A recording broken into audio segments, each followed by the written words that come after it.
So the hardest problem in this section of multiplying and dividing rationals is when you are looking at something with three expressions all multiplied and divided together, and you just have to sort out what's going on.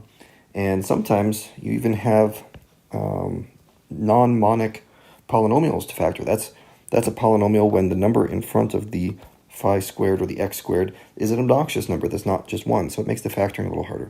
So this is definitely a challenge problem. And the way you go through it is, well, number one, don't panic. It's just more of what you know. You should know everything in here by now. But I want to point out something at the very beginning of this thing. See that division sign right there? You guys know how to handle a division of a fraction, right? You flip over the thing that's being divided by. I just want to caution you and make sure you don't flip over everything that comes after the division sign. That would be wrong. Now, if it had parentheses in it the way I've drawn these parentheses, then yes, you would go ahead and flip everything. But it doesn't have parentheses. That means the only thing that's getting flipped is the term that's being divided. Okay, so now with that out of the way, let's get forward. Let's get some of the factoring done here. I'm going to start with this guy. Okay, 5x squared minus 29x plus 20. Let's do a big X for this guy. 20 times 5 is 100. Negative 29 comes down, so I need two things that add to negative 29 but multiply to 100. And think. 4 and 25. Okay, so minus 4 and minus 25.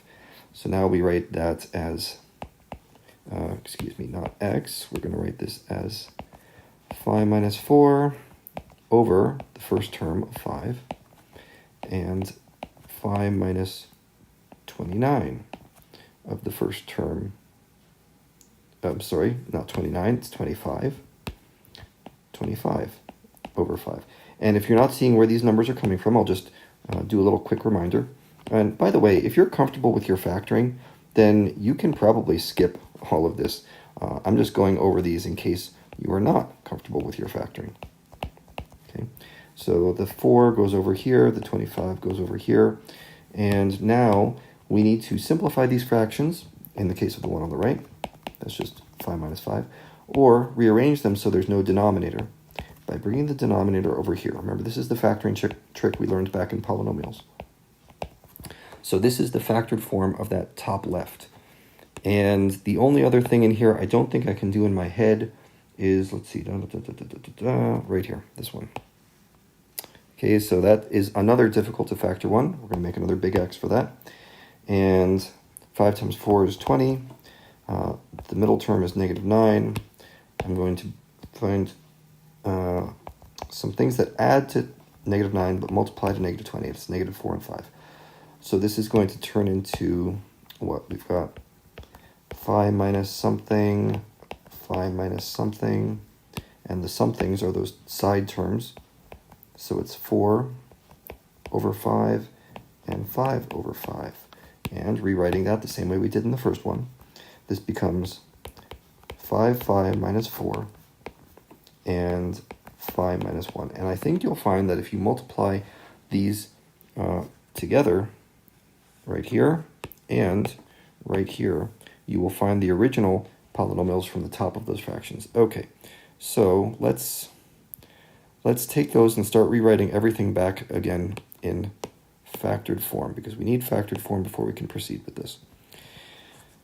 Let's write it all out. This top left is going to be 5 minus 4, and then 5 minus 5 comes after that. The bottom of it is easy with the GCF. You just pull 6 out and you get 5 plus 2. And instead of writing divided by, I'm just going to write times, and I'll do that flipperoo thing. Okay, instead of going on the top right here, that's going to come down to the bottom. So that's what we found as 5 minus 4, 5 minus 1, and the bottom of this thing goes to the top. So I see that is a greatest common factor of 3, and probably 5 minus 5 and 5 plus 2.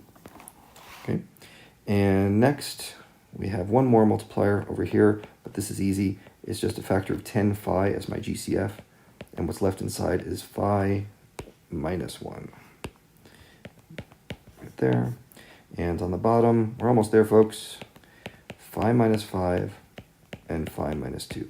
This is honestly more than half the work, because now we just come through here and start whapping things.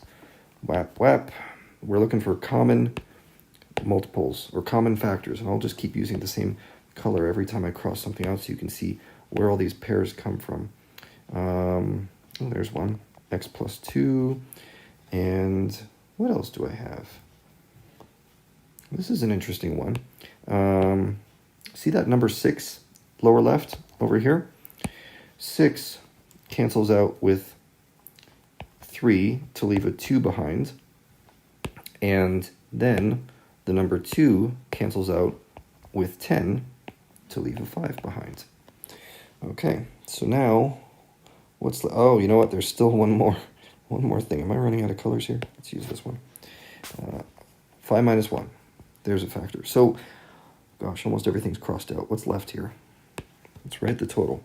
We've got phi minus 5 from the middle expression, and a factor of phi from the right expression, and it's all over phi minus 2.